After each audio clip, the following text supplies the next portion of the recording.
Bienvenidos al último episodio de Como en los días de Noé. Soy el presentador Jeff Reich. Noé hizo su última y solemne súplica a las personas cuando estaban frente al arca. En ese momento, su decisión fue definitiva. Desde 1844, el mensaje de Noé ha sido repetido por el mensaje de los tres ángeles y continuará extendiéndose a medida que nos acercamos al llamamiento final. No queda mucho tiempo antes de que la crisis de la marca de la bestia estalle en la tierra, y esto hará que todos tengamos que tomar una decisión, la de aceptar o rechazar la invitación a entrar en el arca del pacto eterno. El propósito de esta crisis es probar el carácter de las personas, para que se vea si lo que reina en sus corazones es el egoísmo o el amor altruista a Dios. La crisis no desarrollará la fe de nadie, sino que revelará si existe una confianza duradera en las promesas de Dios. Después de que se hayan dado todas las advertencias y haya terminado la última súplica sincera para que las personas entren en el arca, la puerta de la salvación se cerrará como ocurrió en los días de Noé. Al finalizar el tiempo de gracia, las últimas 7 plagas se derramarán sobre los que rechazaron la misericordia de Dios, y cuando estas plagas terminen, Jesús vendrá otra vez. La segunda venida de Cristo es la culminación de la esperanza de los cristianos, pero pocos saben cómo prepararse. Jesús no volverá esta vez con la débil apariencia humana. Vendrá con el poder y la gloria de Dios como fuego consumidor. El día del Señor llegará como un ladrón en la noche, en la que los cielos pasarán con gran estruendo y los elementos ardiendo serán deshechos, en el cual los cielos encendiéndose serán deshechos. Fuego irá delante de él y abrasará a sus enemigos alrededor. Los montes se derritieron como cera delante de Jehová, delante del Señor de toda la tierra. Los peces del mar, las aves del cielo, las bestias del campo y toda criatura que se arrastra sobre la tierra, y todos los hombres que están sobre la faz de la tierra, temblarán ante mi presencia. Y se desmoronarán los montes y los vallados caerán, y todo muro caerá a tierra, y todas sus ciudades serán asoladas delante de Jehová, delante del ardor de su ira. Será quebrantada del todo la tierra. Enteramente desmenuzada será la tierra, en gran manera será la tierra conmovida. Temblará la tierra como un ebrio, y será removida como una choza. Vendrá nuestro Dios y no callará. Fuego consumirá delante de él, y tempestad poderosa le rodeará. Los montes tiemblan delante de él, y los collados se derriten. La tierra se conmueve en su presencia, y el mundo, y todos los que en él habitan. ¿Cuál es nuestra esperanza? ¿No lo sois vosotros delante de nuestro Señor Jesucristo en su venida? El propósito del mensaje de los tres ángeles es prepararnos para que podamos estar delante de la presencia de Jesús cuando Él regrese, y el mensaje del tercer ángel hace un llamamiento solemne a aquellos que no están preparados. Será atormentado con fuego y azufre delante de los santos ángeles y delante del Cordero. En realidad, es una invitación, no solo a salir de Babilonia, sino que es una invitación a entrar en la presencia de Dios. No se trata solo de evitar el diluvio, sino de entrar en el arca. Dios tendrá un pueblo preparado para que pueda estar en su presencia y que entienda la naturaleza del fuego ardiente. Será así para nosotros, porque cuando entendamos esto, podremos prepararnos para conocerle.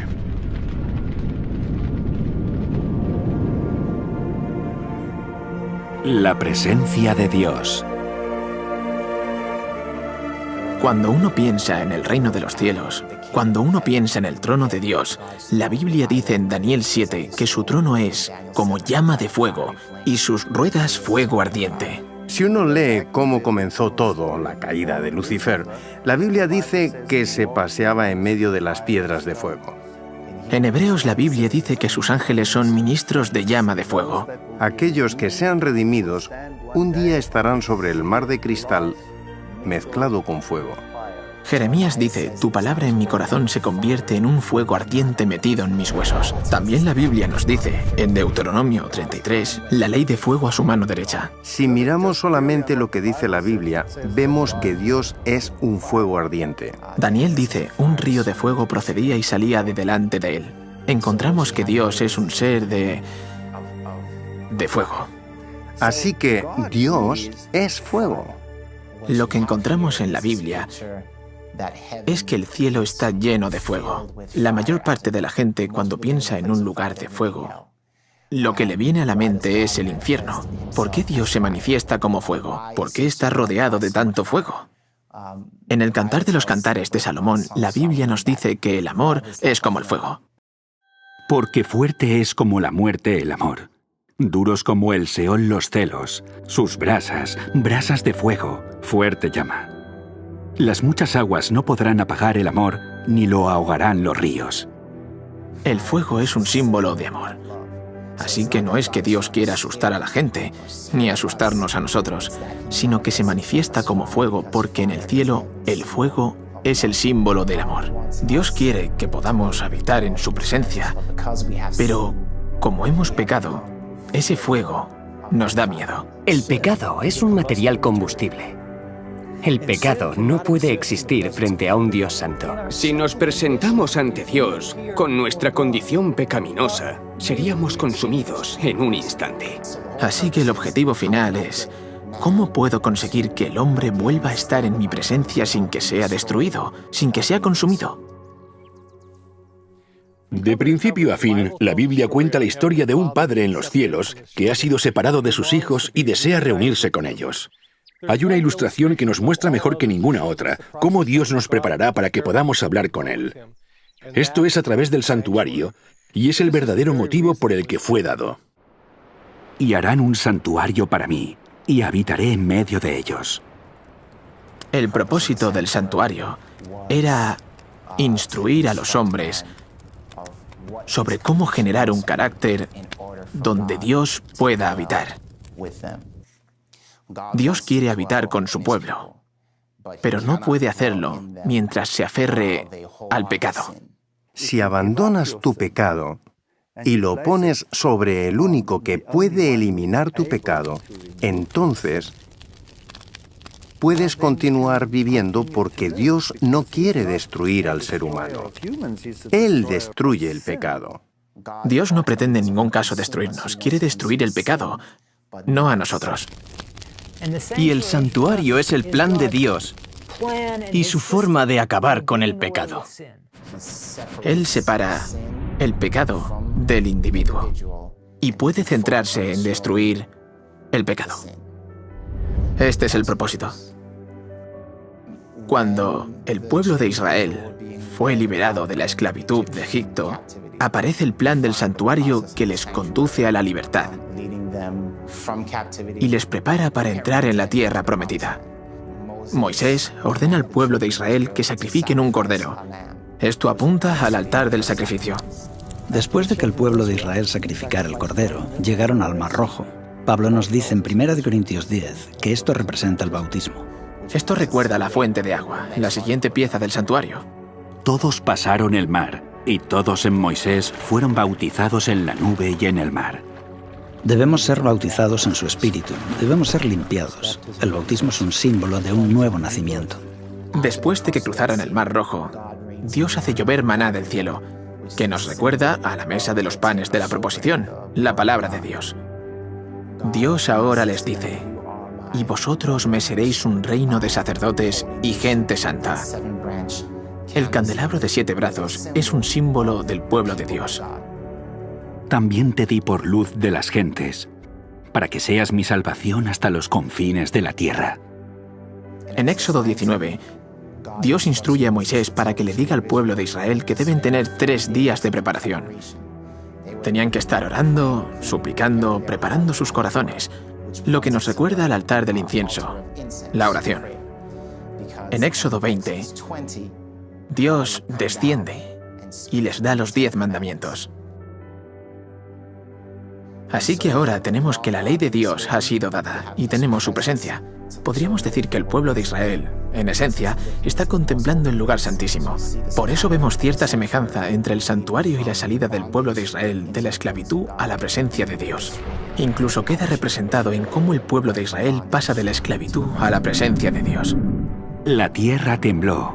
También destilaron los cielos ante la presencia de Dios. Aquel Sinaí tembló en la presencia de Dios, del Dios de Israel. La última petición de Jesús a su Padre fue la de morar con los que le aman para que puedan experimentar la completa revelación de su amor sin ser consumidos por él. Las 2 promesas del pacto eterno hablan de la promesa de Dios de mostrar misericordia al hombre y santificarlo, y así la oración de Cristo tiene su respuesta. Es maravilloso, aunque no sorprendente, que encontremos que los símbolos de estas dos promesas se manifiesten mediante gloria de Dios, en el lugar santísimo. Porque el Hijo del Hombre vendrá en la gloria de su Padre con sus ángeles. Los profetas en visión contemplaron la llegada de Cristo y quedaron asombrados. Isaías dijo, ¿quién de nosotros habitará con el fuego consumidor? ¿Quién de nosotros podrá habitar con las llamas eternas? Entonces Isaías respondió a su propia pregunta y dijo, el que camina en justicia. Se nos dice que el justo es quien podrá habitar con el fuego eterno. Así que, ¿cómo podremos estar en la presencia de Dios cuando regrese? Uno de los mejores ejemplos es el de Noé, que fue llamado pregonero de justicia.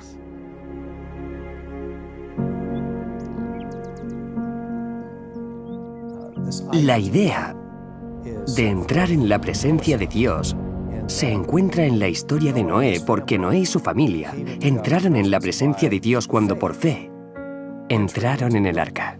Y el Señor dijo a Noé, ven tú y toda tu familia al arca. Cuando Dios dijo, ven, era una invitación para que Noé fuera al mismo lugar donde Dios se encontraba. Según este versículo, Dios estaba en el arca. Dios estaba invitando a Noé a que entrase en su presencia. Esta es la esencia del pacto. Es un acuerdo. Es como un matrimonio. Tú y yo vamos a vivir juntos. Y esto, en nuestros días, es lo mismo que el pacto. Es Dios queriendo que estemos en su presencia. La razón por la que Noé pudo entrar en la presencia de Dios aparece en el mismo versículo. Porque a ti he visto justo delante de mí en esta generación. Noé era justo, él construyó el arca. Antes no había conocido la lluvia, tuvo que actuar en base a su fe. Y esa es posiblemente la única característica que explica por qué Noé era diferente del resto del mundo. Por la fe, Noé, cuando fue advertido por Dios acerca de cosas que aún no se veían, con temor, preparó el arca en que su casa se salvase, y por esa fe condenó al mundo, y fue hecho heredero de la justicia que viene por la fe. ¿Cómo se convirtió Noé en heredero de la justicia? Leemos en este versículo que fue porque preparó un arca. En cierto sentido, el arca de Noé era como un santuario y un lugar de descanso en la presencia de Dios. Y nosotros también tenemos un arca que preparar. Debemos ser santuarios vivos para que Dios pueda habitar en nosotros. Como Pablo dijo, ¿o ignoráis que vuestro cuerpo es templo del Espíritu Santo, el cual está en vosotros, el cual tenéis de Dios, y que no sois vuestros? A través del proceso del santuario, a medida que el hombre se acerca a Dios, éste se transforma y se convierte en un santuario vivo en la presencia de Dios. Así que el santuario es, por así decirlo, como un vestidor. Cuando entramos sucede una transformación. Es el cambio de la condición actual de maldad a ser rectos. Y esto nos permite finalmente estar ante la presencia de Dios cara a cara. Dios le dio a Noé el plan para salvarlo.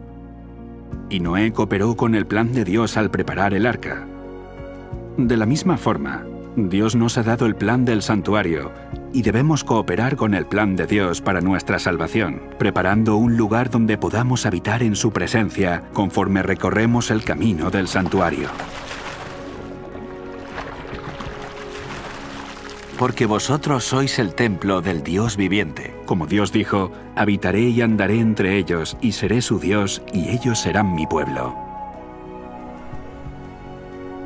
Dios llenó el tabernáculo y lo santificó en el momento en el que todas las piezas del santuario se habían colocado en su lugar dentro del tabernáculo del Antiguo Testamento. En definitiva, lo que Dios está intentando hacer es colocar todas esas piezas del santuario en nosotros. Esto significa que el altar del sacrificio implica vivir una vida de sacrificio. El lavacro significa tener una vida de pureza. También tener una vida basada en la palabra de Dios. Tener el candelabro de 7 brazos es dejar que nuestra luz brille. Estamos intercediendo, estamos orando, estamos en comunión con Dios y guardando su ley. Así que cuando Dios tenga un pueblo que tenga todas las piezas del santuario en orden y en funcionamiento, Jesús volverá a vivir dentro de esos santuarios, tanto en el sentido espiritual como en el sentido más literal. Su presencia nos santificará cuando seguimos su plan para nuestra santificación.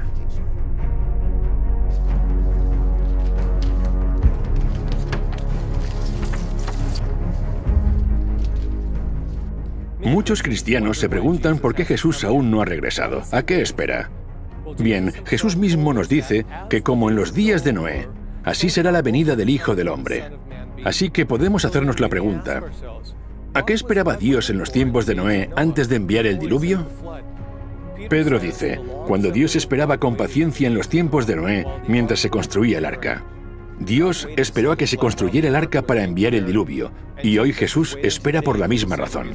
No espera a que las grandes multitudes que hay en la tierra se hundan más aún en el pecado. Espera a los pocos que se rendirán totalmente a Él, para que estén preparados y puedan ser instrumentos vivos, listos para alojar la presencia de Dios.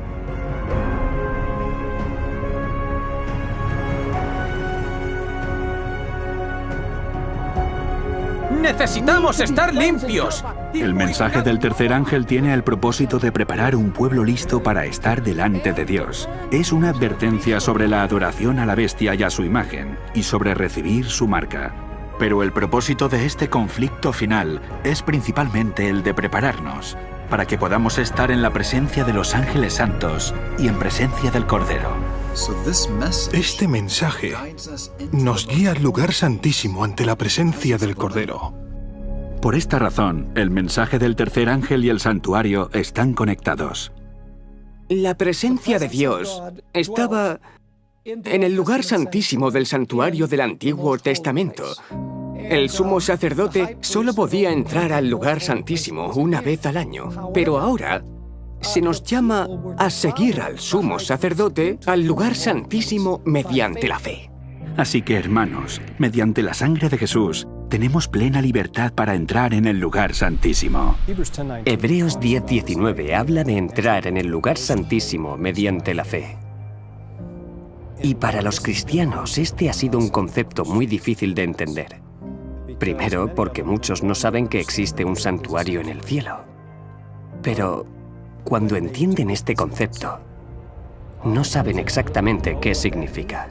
El lugar santísimo del santuario celestial contenía los 10 mandamientos, y en el centro de los 10 mandamientos está el sábado, que es la clave para guardar el resto de los mandamientos. Este es un detalle muy importante, porque el mensaje del tercer ángel habla sobre los que reciben la marca de la bestia.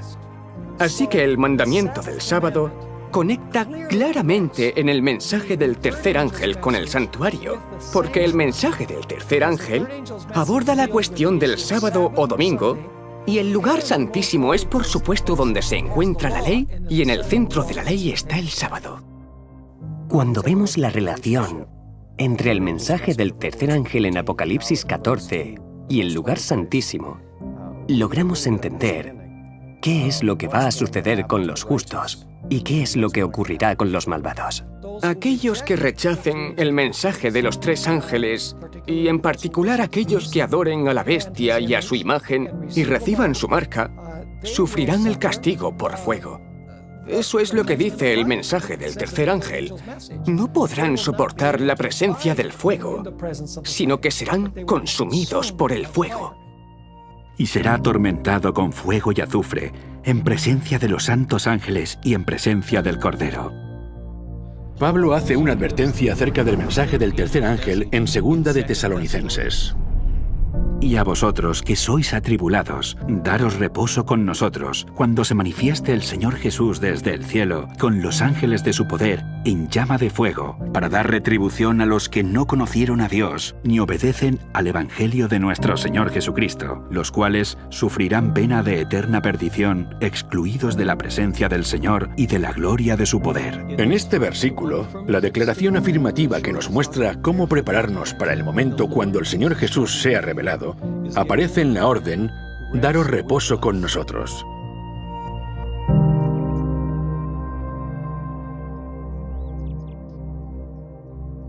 Solo aquellos que hayan entrado en el descanso de Cristo podrán mantenerse en pie delante de la presencia de Jesús. El mensaje del tercer ángel también nos advierte sobre aquellos que rechacen entrar en el descanso del sábado.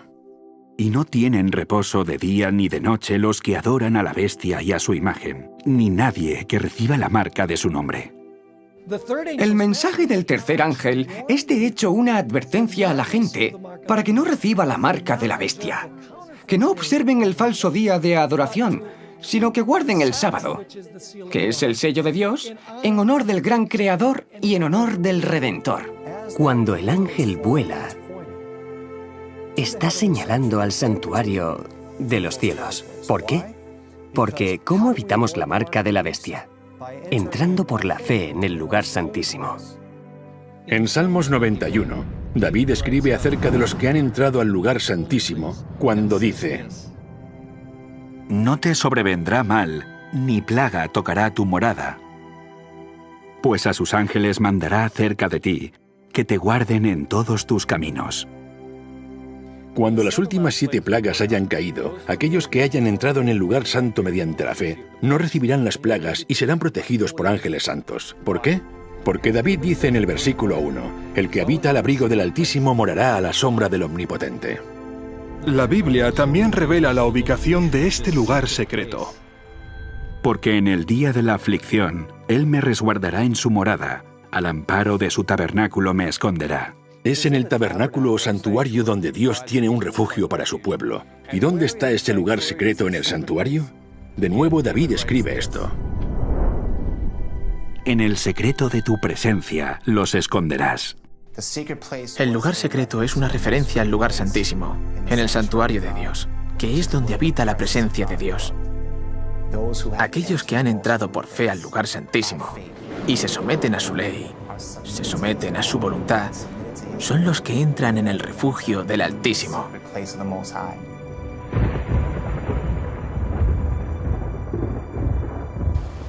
El Salmo 91 dice que la plaga no se acercará a ellos.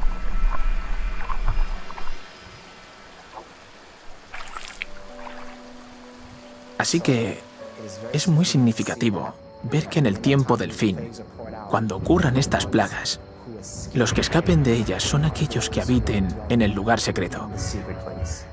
Aquellos que por la fe hayan entrado al lugar santísimo, que acepten la ley de Dios, que acepten su sábado. Es así como podrán habitar en su presencia.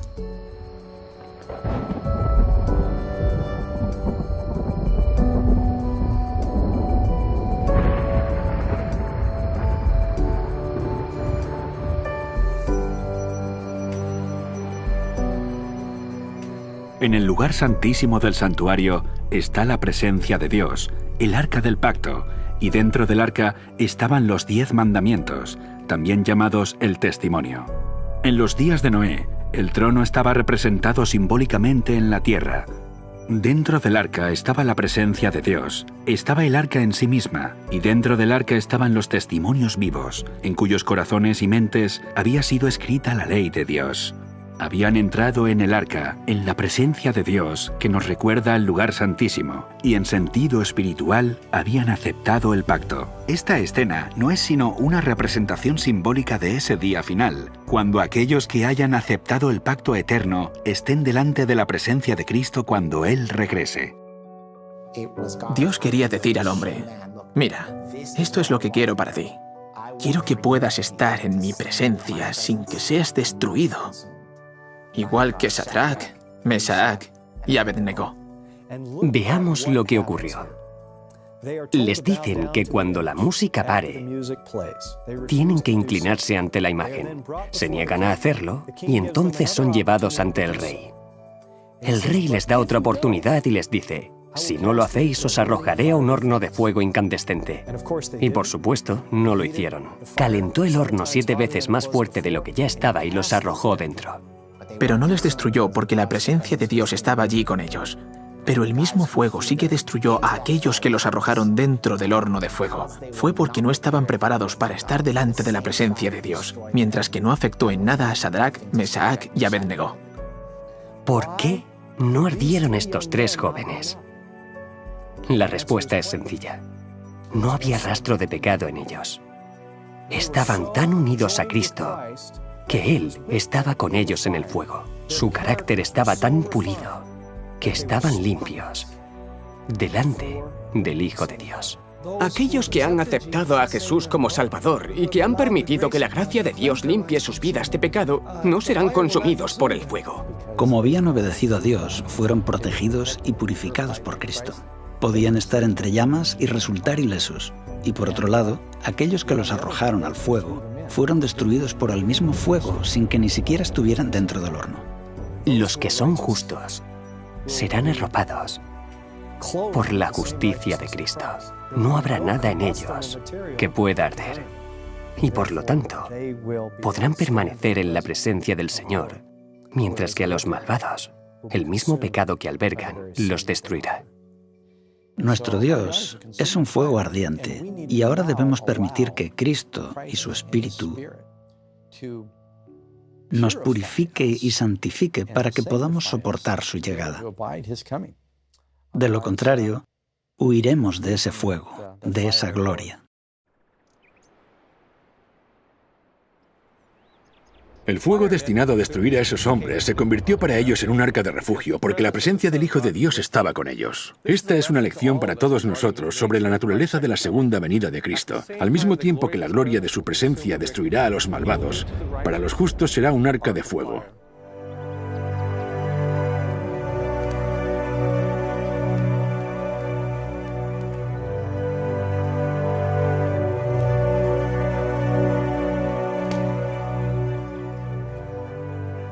Como se derrite la cera delante del fuego, así perecerán los impíos delante de Dios. Mas los justos se alegrarán, se regocijarán ante Dios y saltarán de alegría. El mensaje de los 3 ángeles nos señala la importancia de ser rectos, de tener a Dios dentro de nosotros. Es lo que nos prepara para estar en su presencia.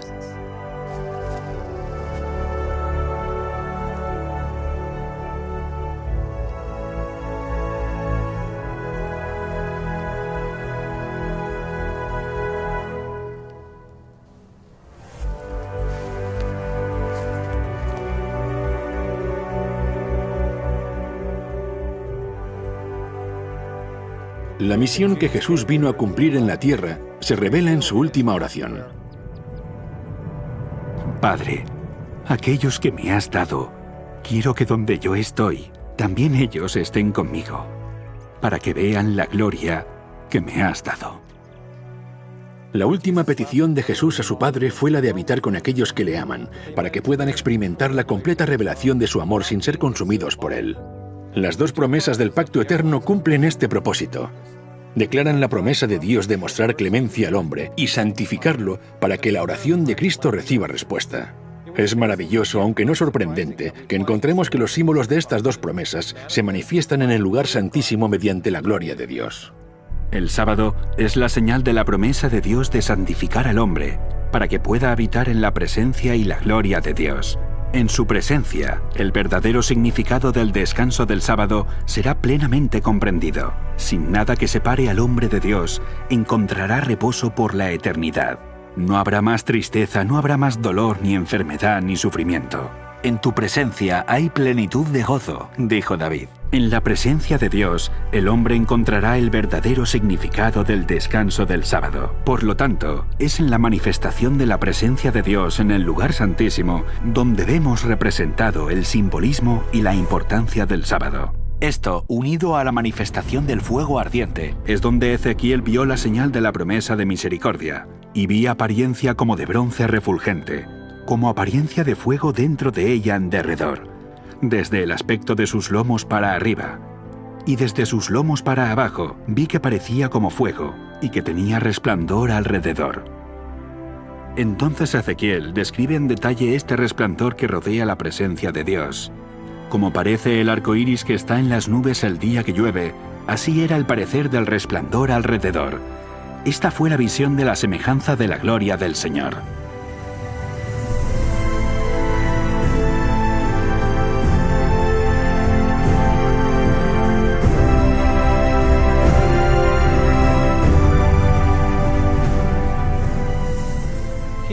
Aquí, en la manifestación de la presencia de Dios, se representan las señales de las promesas por medio de las cuales el hombre se prepara para morar en su presencia. El sábado, dado por Dios para ser un pacto perpetuo o eterno, es una señal de la promesa de Dios de santificar al hombre para que pueda estar en su presencia. Y el arco iris dado a Noé es un símbolo de la promesa del pacto eterno de misericordia para el perdón de los pecados. Sendas promesas son garantizadas por la vida y muerte de Jesús. Él vivió una vida sin pecado para que nosotros podamos ser santificados por los méritos de su justicia. Él murió en nuestro lugar por los pecados que hemos cometido para que podamos recibir su misericordia. En estos dos símbolos está representada la importancia del Evangelio y el pacto eterno. Todo para que el Señor, separado de sus hijos por culpa del pecado, pueda de nuevo reunirse con ellos cuando regrese. Y a aquel que es poderoso para guardarlos sin caída y para presentarlos sin mancha delante de su gloria con gran alegría, al único y sabio Dios, nuestro Salvador. Sea gloria y majestad, imperio y potencia, ahora y por todos los siglos. Amén. El llamado era a entrar en el arca. En realidad era una invitación para que las personas entraran dentro de la seguridad del arca, que es el lugar secreto del Altísimo, el lugar santísimo del santuario. Esa es la invitación que ha estado anunciándose desde 1844. Ha estado llamando la atención de la humanidad hacia el arca del pacto, donde se encuentra la ley de Dios y donde además se encontraba la presencia de Dios. Es como si este mensaje invitase a la humanidad a entrar al lugar secreto del Altísimo, donde hay seguridad. En esta ocasión no será el diluvio de la destrucción lo que caiga sobre los malvados, sino el fuego. Nuestro mensaje es el mismo: entrad al arca. Pero no al arca que construyó Noé, sino al arca que Moisés colocó en el lugar santísimo.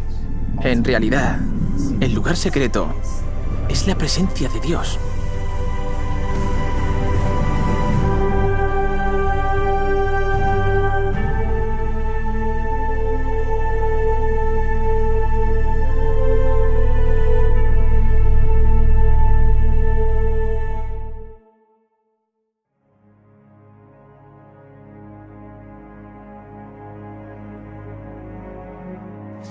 La Biblia dice que cuando Cristo regrese de nuevo, cuando Cristo vuelva por segunda vez, esta tierra quedará en un estado inhabitable a causa del fuego y la presencia de Dios. Tras la séptima y última plaga, Jesús regresará. Su presencia hará temblar la tierra, provocando una cadena de reacciones volcánicas alrededor del mundo. Y a tu presencia se escurriesen los montes, como fuego abrasador de fundiciones, fuego que hace hervir las aguas. La Biblia dice que en el juicio final caerá fuego del cielo y que el fuego también saldrá de la tierra. Todo lo que va a provocar la destrucción, los depósitos de fuego y granizo, están en la corteza de la tierra. En los días del diluvio, ciudades, personas, animales y bosques inmensos fueron sepultados y después se han convertido en carbón y petróleo. Estos elementos que están bajo la superficie de la Tierra son altamente inflamables. Cuando las rocas se calientan, si entran en contacto con el agua, el calor intenso provoca terremotos, volcanes y grandes grietas en la corteza terrestre. Esto hará que el mundo prediluviano, que fue sepultado por el agua en las profundidades de la tierra, salga a la luz y se emplee en la destrucción del mundo por el fuego. Imaginemos el monte Santa Elena, multiplicado por 100, por 1000. Sabemos que ahora mismo están teniendo lugar erupciones volcánicas masivas. En la destrucción final habrá catástrofes a una escala que no nos podemos imaginar.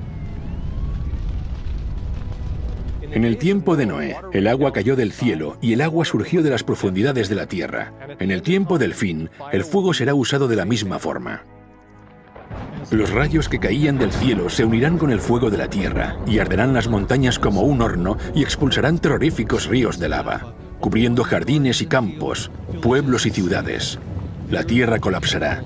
Por todas partes habrá espantosos terremotos y erupciones.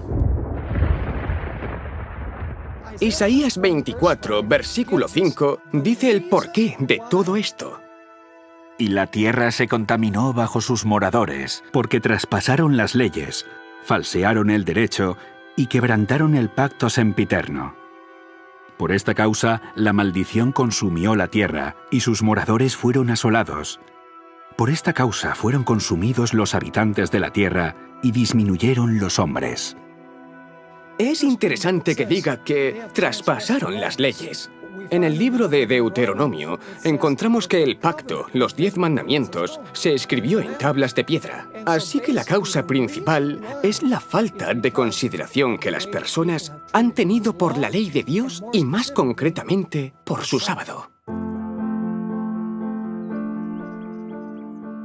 Aunque en el tiempo de Noé el mundo entero fue destruido, en las páginas del Génesis vemos que solo quedaron con vida Noé y los que estaban con él en el arca. En el tiempo del fin ocurrirá lo mismo. Solo aquellos que hayan entrado en el arca del pacto eterno serán salvos. Durante este tiempo recibirán la misma misericordia que preservó a Noé durante el diluvio.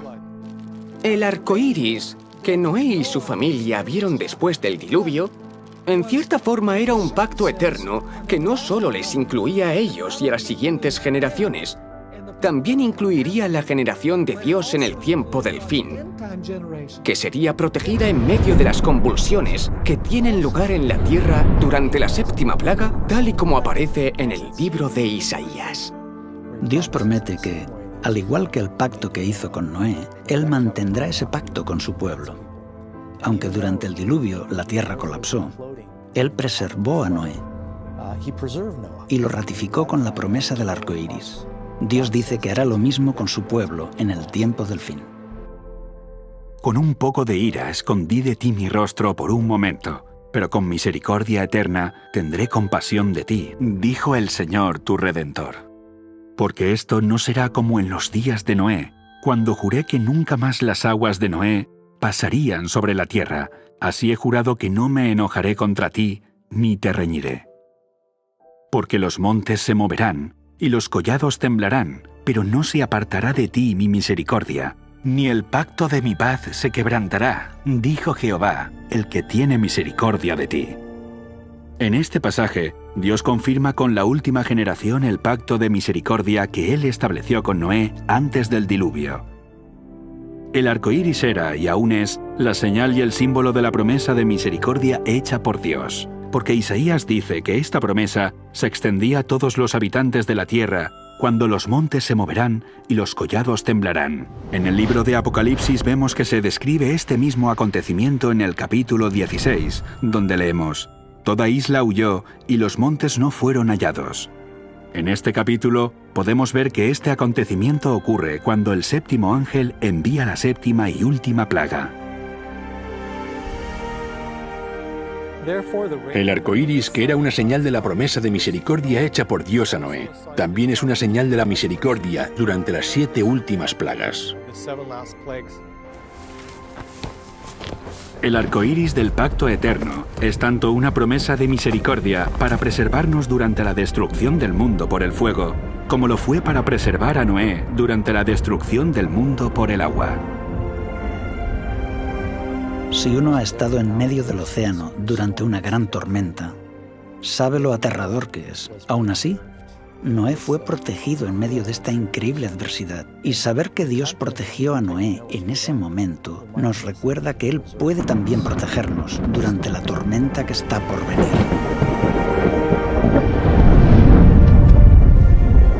Incluso cuando caiga la 7ª plaga y el mar se trague las montañas, Él dice: «Durante ese tiempo mantendré mi promesa de protegerte». Dios es nuestro amparo y fortaleza, nuestro pronto auxilio en las tribulaciones. Por tanto, no temeremos aunque la tierra sea removida y se traspasen los montes al corazón del mar. Aunque bramen y se turben sus aguas, y tiemblen los montes a causa de su braveza.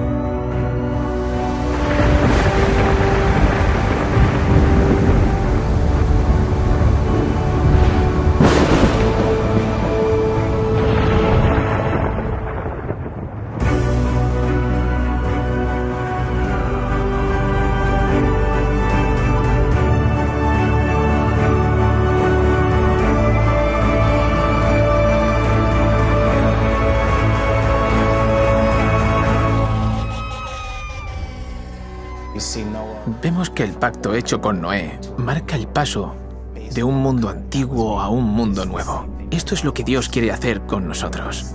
El pacto está diseñado para que pasemos de un mundo viejo a un mundo nuevo. Aunque el primer mundo fue destruido por el agua, la segunda vez el mundo será destruido por el fuego. Pedro nos insta a que busquemos un nuevo cielo y una nueva tierra, lo que significa que sobreviviremos a la destrucción. Vamos a sobrevivir al fuego.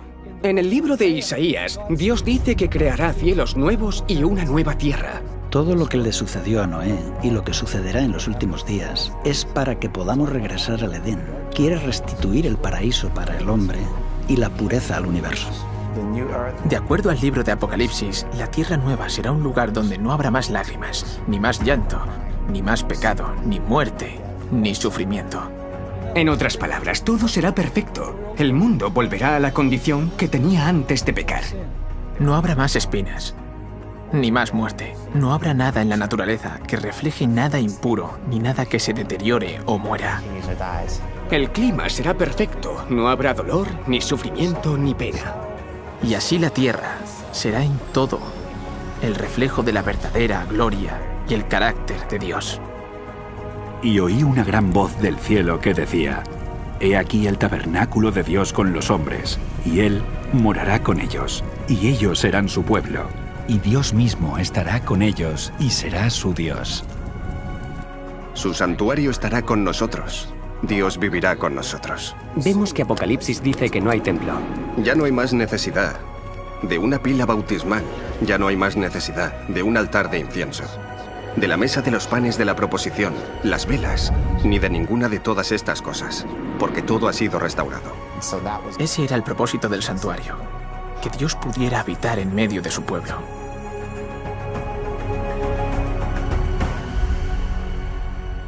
No hay necesidad de templo porque Dios es el templo, habita con el hombre. Ahora el santuario está completo, gracias a Dios, gracias a Cristo. Y nosotros, su pueblo, nosotros los que elegimos estar ahí, reinaremos con Él para siempre. Dios desea hacer de este lugar una nueva tierra, y lo hará. Pero solo aquellos que acepten el pacto y entren en el arca vivirán para salir del arca y ver cómo esto se cumple. Enjugará Dios toda lágrima de los ojos de ellos, y ya no habrá muerte, ni más llanto, ni clamor, ni dolor, porque las primeras cosas pasaron. Y el que estaba sentado en el trono dijo: He aquí, yo hago nuevas todas las cosas. Esas cosas que nos han causado tanta desgracia y tanta aflicción y tanto dolor desaparecerán. Se nos dará una nueva tierra y un nuevo corazón. Pero continuaremos siendo nosotros mismos. Yo seré yo y tú serás tú. Pero seremos diferentes, porque ya no habrá dolor, ni llanto, ni muerte. Eso es amor. Ese es el amor más grande.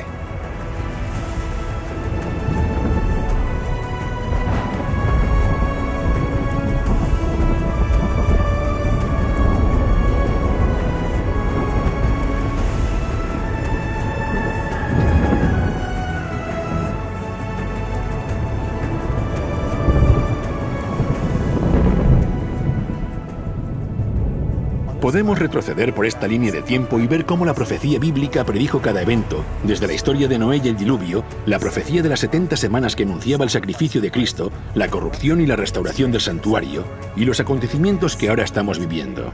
Con este registro histórico, podemos saber con certeza que estamos al final del juicio, viviendo en los últimos días. Los días de Noé han terminado. La puerta de la misericordia está casi cerrada y las últimas profecías de Apocalipsis se están cumpliendo rápidamente ante nosotros. El papado y los Estados Unidos se están aliando. Protestantes y católicos se están uniendo. La bendición de comer y beber y vivir en matrimonio está siendo pervertida por millones y legitimada por los sistemas judiciales. Las libertades religiosas están siendo atacadas y revocadas, y el Papa y los miembros del Congreso están allanando el camino para que el domingo deba guardarse por ley, como un medio para frenar los males de la inmoralidad de la sociedad. Jesús va a llegar muy pronto. ¿Estás preparado para encontrarte con tu Dios? Volvemos ahora a la noticia del día. Un terrible misterio desconcierta al mundo entero. Pájaros, peces y todo tipo de animales están apareciendo muertos en grandes cantidades y sin razón aparente. Los pájaros caían del cielo. Docenas de ballenas enormes están muertas a las costas de Alaska. En Sanibel, equipos de personas van a bordo de barcos recogiendo cientos de miles de peces muertos, tortugas y otros. Intentan aclarar un misterio al nordeste de Nuevo México. Más de 100 ciervos fueron hallados muertos en un rancho a unos 30 kilómetros al norte de Las Vegas. 8.000 palomas muertas en Italia, cientos de pájaros muertos en Rockwell, Texas, 500 tordos sargento en Luisiana, 100 pájaros en Suecia, 3.000 tordos sargento muertos en Arkansas, varios cientos en Kentucky. En las últimas 2 semanas han muerto varios cientos de peces pargos en Nueva Zelanda, miles de peces muertos en Florida, 40.000 cangrejos en Reino Unido, 80.000 corvinas en Arkansas, 2 millones de peces Leiostomus y corvinas en Maryland. Los científicos se dan prisa en investigar qué es lo que ha causado estas muertes en masa. Solo quiero saber por qué. Jehová contiende con los moradores de la tierra, porque no hay verdad ni misericordia ni conocimiento de Dios en la tierra. Por eso la tierra está de luto y desfallecen todos sus habitantes. Por eso mueren las bestias del campo, las aves del cielo y aún los peces del mar perecen. Es terrible. Un gran tsunami golpeó el noreste de Japón, lanzando una ola de 4 metros tierra adentro. En Indonesia, esto es tras el horrible terremoto del viernes y el desastroso tsunami que siguió al terremoto. Si yo estuviera dentro del arca y mirase fuera y viera a mi hijo o mi hija fuera, me desgarraría el corazón. ¿Qué les podría decir? ¿Qué mensaje podría darles? Entonces habrá señales en el sol, en la luna y en las estrellas, y en la tierra angustia de las gentes, confundidas a causa del bramido del mar y de las olas. Costa del Pacífico de Japón. El tsunami, ese enorme tsunami, puede verse golpeando la provincia de Miyagi en el norte de Japón y la ciudad de Sendai. Esta es una de las temporadas de huracanes más devastadoras de la historia.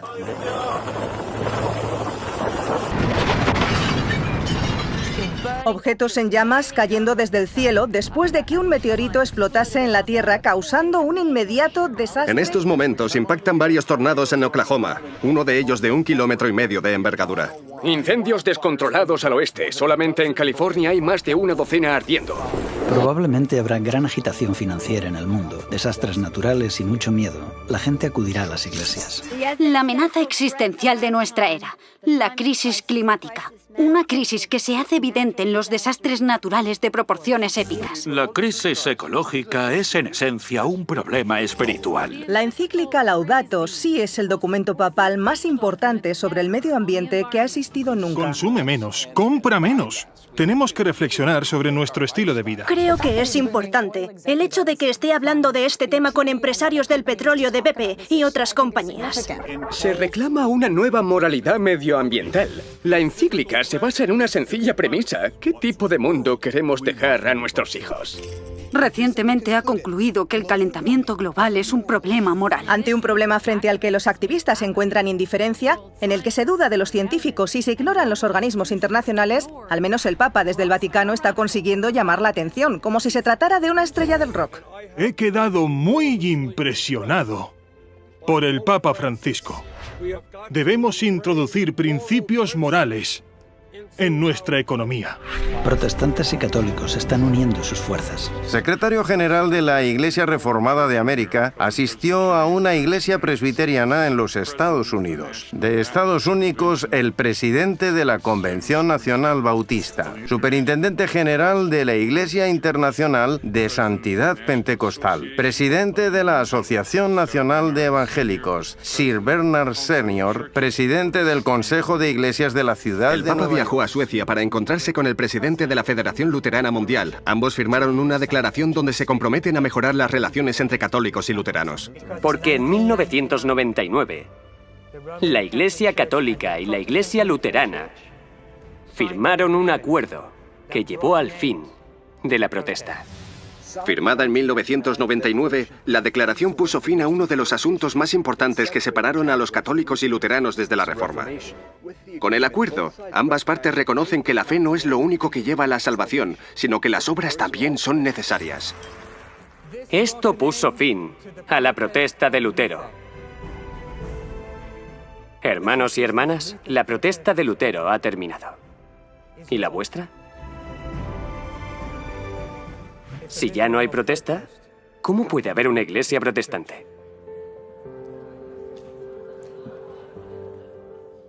Tal vez ahora todos seamos de nuevo católicos. Una de las cosas que Dios ha puesto en nuestro corazón es que dejemos nuestras diferencias a un lado y que nos unamos. Y luego se habla de los pentecostales, carismáticos, evangélicos, fundamentalistas, católicos, metodistas, bautistas, presbiterianos y etcétera, etcétera. Bien, todos dirían, nosotros creemos en la Trinidad, creemos en la Biblia, creemos en la resurrección, creemos que la salvación es a través de Jesucristo. Estos son los temas importantes. Pero lo más importante es que si amas a Jesús, todos estaremos en el mismo equipo. Los líderes protestantes se unirán con el Estado y formarán una imagen para la bestia. Cuando uno mira a los ojos a Benedicto XVI, ¿qué ve? A Dios. Yo creo en una América donde la separación entre la Iglesia y el Estado es absoluta. Donde ningún prelado católico le diría al presidente, si fuera católico, cómo actuar.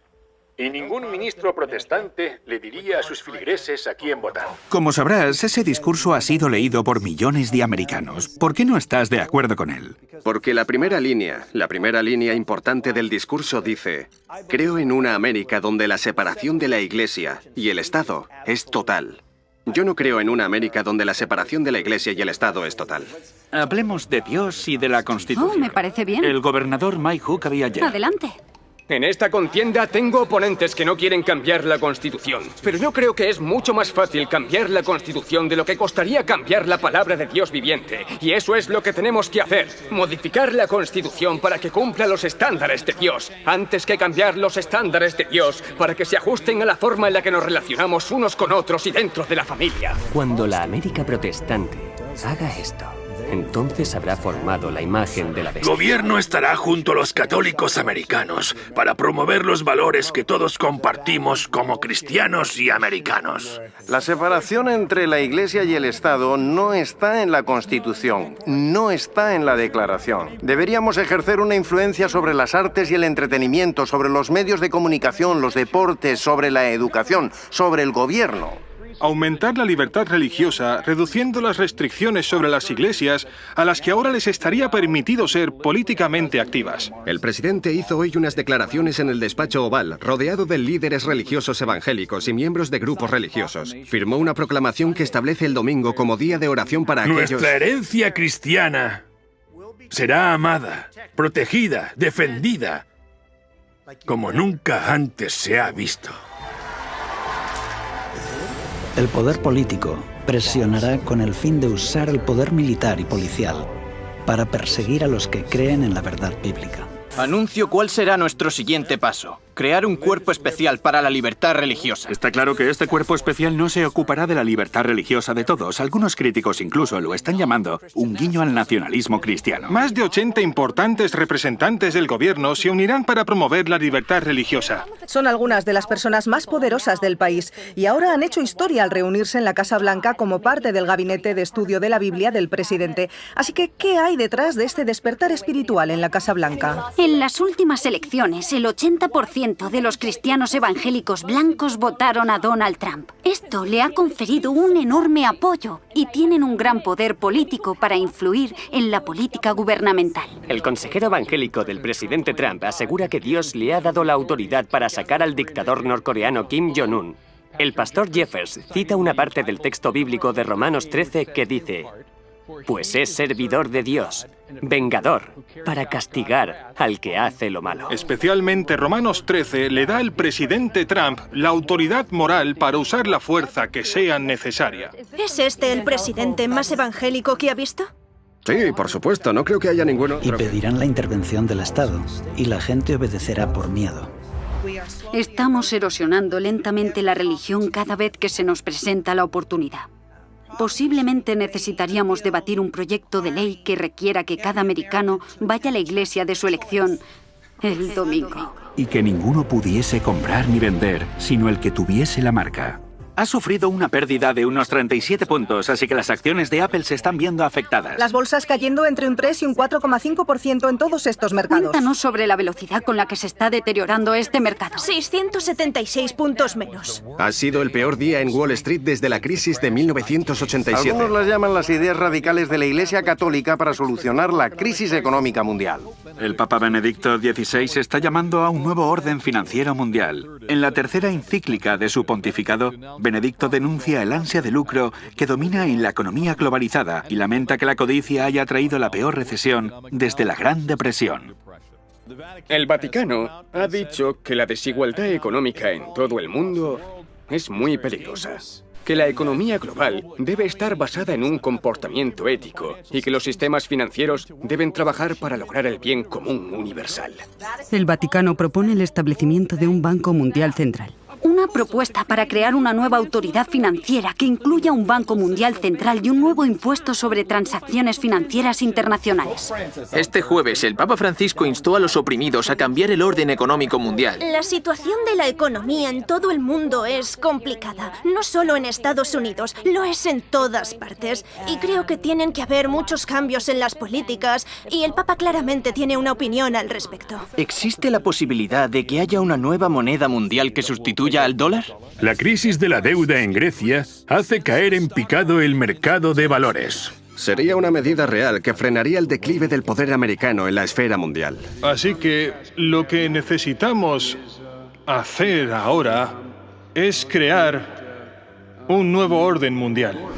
La cuestión del sábado se convertirá en algo muy importante en el mundo. Háblenos del día de descanso. ¿Qué significa? Dejando a un lado la religión, lo que significa para usted. Una de las propuestas, la propuesta política que está de alguna manera asociada al descanso semanal, es que como sociedad tenemos derecho a tomar control sobre nuestro tiempo y como sociedad democrática queremos recuperar algunas de las normativas sobre lo que se puede y no se puede hacer un día de la semana. Y tal vez queramos empezar pensando en formas de animar a la gente a que no trabaje durante ese día. La Iglesia Adventista es una denominación cristiana y una de las cosas en las que creemos es en la observancia del sábado. Así que desde pequeño fui educado para guardar el sábado. Comienza la puesta del sol del viernes hasta la puesta del sol del sábado, tal y como se menciona en los 10 mandamientos. Acuérdate del día de reposo para santificarlo. Debo confesar que en mi primer encuentro con Devon he aprendido algo. Todos estos años pensé que el día de descanso era el domingo. Cuando voy a la iglesia y decimos, guarda el día de descanso, guarda el día de descanso en la iglesia bautista, tú me has corregido y me has dicho, no, el domingo es el primer día de la semana. El día de descanso, Sabbat, es el viernes al anochecer, al sábado al anochecer. Así es. Corrígeme Así si me es. equivoco. El día de descanso es el sábado porque en 6 días Dios creó el mundo y en el séptimo día descansó. Con el tiempo algunos cristianos lo cambiaron, convirtieron el primer día de la semana en el día de descanso porque ese era el día en el que a Jesús le ocurrieron ciertos acontecimientos importantes. Constantino fue el que cambió el día de descanso del sábado al domingo. En ninguna parte de la Biblia encontramos evidencias de que nadie, excepto Dios, puede hacer ese cambio. ¿La verdadera libertad es trabajar el domingo? Lo que dice es que trabajar el domingo, el duro trabajo que la gente hace durante el fin de semana, tiene un impacto negativo en sus vidas. La ley dominical. La Biblia dice que este tipo de leyes se aprobarán. Se las llama las leyes azules. Son un indicador de que se acerca el fin del tiempo de gracia. Está muy cerca. Aún hay estados que conservan leyes azules en su legislación. Son las leyes que restringen lo que se puede comprar el domingo. Está basado en un concepto cristiano traído a este país hace siglos, en la época colonial. Y aquel que no cumpla estas leyes civiles que están instigadas por la Iglesia será perseguido. En Estados Unidos, los líderes religiosos presionarán fuertemente para implantar una ley dominical nacional. Y esto con el tiempo llevará a una ley del domingo en todo el mundo. La Directiva del Tiempo de Trabajo de la Unión Europea dice que el domingo debería ser un día semanal de descanso para los trabajadores europeos. No se trata necesariamente de algo religioso. Al menos ya no lo es. ¿El domingo debería ser un día de descanso? Si como país y como individuos decimos que nuestras relaciones dentro de la comunidad son en realidad lo más importante para nosotros, creo que tenemos que descansar un día a la semana. para dar prioridad a las relaciones. A finales de este año, el nuevo gobierno italiano prohibirá que los domingos se realicen compras en los grandes centros comerciales. La razón es que el gobierno italiano teme que las compras durante el fin de semana estén destruyendo las tradiciones familiares. La prohibición de trabajar los domingos. Eso es. Y este domingo varias tiendas de productos de hogar decidieron desafiar la prohibición. Y esto ha causado bastante revuelo y continúa siendo el foco de atención aquí hoy. Echemos un vistazo a Liberación, que habla del domingo sagrado. Es probable que el ritmo de consumo esté distorsionando el hecho de que el domingo es el momento especial para celebrar el Día del Señor y de la comunidad. Nuestra instrucción sobre la Eucaristía se centra hoy en la importancia de la misa del domingo. Como cristianos, celebramos la Eucaristía para encontrar al Señor, escuchar su palabra, comer en su mesa y a través de su gracia poder cumplir nuestra misión en este mundo como miembros de su cuerpo místico, la Iglesia. Al ser el día de la resurrección y del derramamiento del Espíritu Santo en el Pentecostés, el domingo es el día sagrado por excelencia para los cristianos. ¿Cómo podríamos pasar este día sin reunirnos con el Señor? Tristemente, en muchas sociedades secularizadas hemos perdido el significado del domingo. El Segundo Concilio Vaticano nos pidió que celebrásemos el Día del Señor como un día de alegría y descanso del trabajo servil. Se trata de una señal de nuestra dignidad como pueblo de Dios.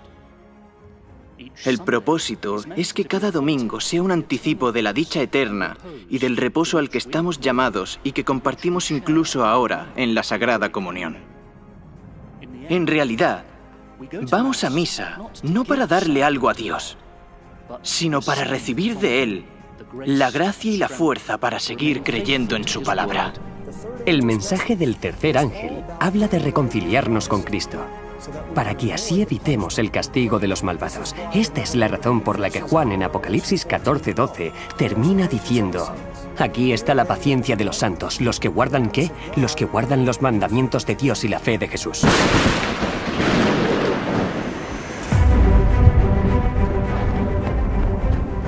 Vivimos al final del tiempo del juicio al mundo. La crisis final está próxima, pero la puerta del arca aún está abierta y Jesús aún nos extiende su mano.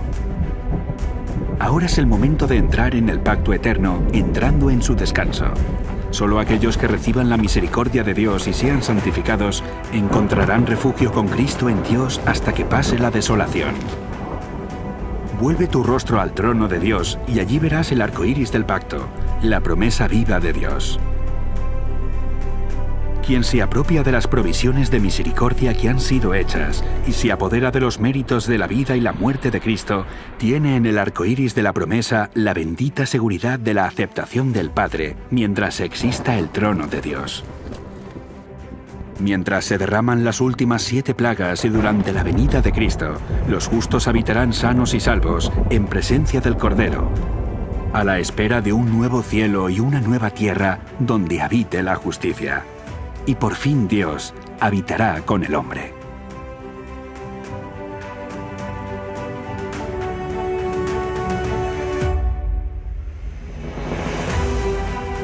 Los días de Noé hacen referencia al momento en que comenzó a proclamarse el mensaje de advertencia sobre el juicio que estaba por venir. En el tiempo del fin, el mensaje del primer ángel anuncia: la hora de su juicio ha llegado.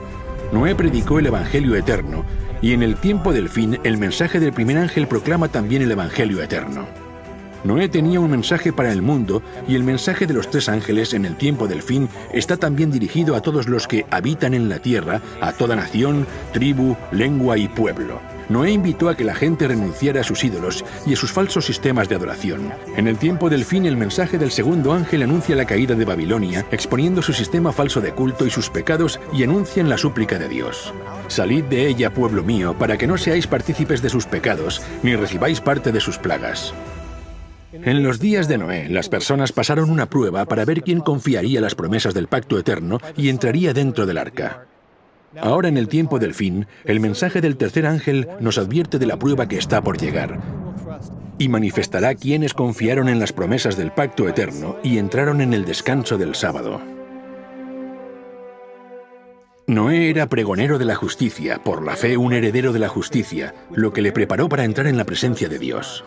Y de la misma forma, el mensaje del tercer ángel y la crisis de la marca de la bestia revelarán también quiénes se prepararon para habitar en la presencia de los ángeles santos y en la presencia del Cordero. El arca de Noé fue como un santuario para Noé y su familia. Nos recuerda el lugar santísimo, donde encontramos la presencia de Dios, el arca y dentro del arca, el pacto de los 10 mandamientos. Es ahora cuando podemos ver el significado más profundo de esta antigua historia y cómo es una lección que nos enseña a entrar en el lugar santísimo del santuario de los cielos a través de la fe y la sangre de Jesús. También nosotros debemos estar preparados para descansar en presencia de Dios, sanos y salvos dentro del arca del pacto. Dios dijo a Noé: «Mas estableceré mi pacto contigo y entrarás en el arca». Con estas palabras, Dios invitó a Noé a entrar en su presencia.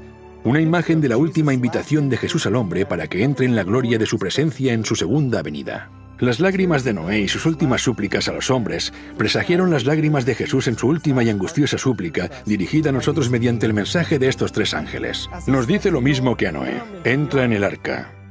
Así que ahora el capitán de nuestra salvación nos está invitando a entrar en el último arca con estas palabras: Inclinad vuestro oído y venid a mí.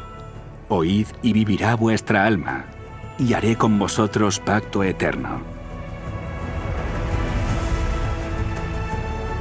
Ya no habrá más pecado ni pecadores. Todo el universo quedará limpio. Toda la creación late al unísono en armonía y gozo. De aquel que todo lo creó manan vida, luz y contentamiento por toda la extensión del espacio infinito. Desde el átomo más imperceptible hasta el mundo más vasto, todas las cosas animadas e inanimadas declaran en su belleza sin mácula y en júbilo perfecto que Dios es amor.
Como en los días de Noé, el arca de fuego.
La decisión más difícil a la que me he enfrentado fue la de si guardar o no el sábado. Porque si decidía guardar el sábado, eso significaba que tenía que abandonar toda mi filosofía del mundo. Perdí familia y amigos por ello, prácticamente a todos, pero gané otros nuevos. Oro por mis antiguas amistades y espero que un día vean el camino. Esta decisión tiene sus consecuencias, pero la Biblia dice que si no estás dispuesto a dejar incluso a padre, madre, esposa, amigo por Jesucristo, entonces no eres digno de Él. Cuando conocí por primera vez este mensaje, era escéptico con todas las religiones. Escéptico con la Biblia. La veía como un libro que tan solo había sido escrito por hombres. Y cuando conocí el mensaje profético, no pude encontrar ningún error. Y me atemorizaba, porque pensaba que no podía existir nada que fuera la verdad absoluta. Me aterrorizaba, porque sabía que si esto era cierto, necesitaría hacer cambios en mi vida. En ese momento, yo era un artista de hip hop. Me iba de gira, tenía un contrato para sacar 8 álbumes. No podía imaginar una vida mejor. Así que al enfrentarme cara a cara con el mensaje de los 3 ángeles, tuve que tomar una decisión. El primer ángel dice, esta es la verdad. El segundo ángel dice, este es el error. Y el tercer ángel dice, elige. Y yo vi la verdad. La comprendí. Vi el error. Lo comprendí. Y dije, bien, debo tomar una decisión. No tengo otra opción. Di marcha atrás. Rechacé un contrato de $1 millón y dije, Señor, estoy preparado.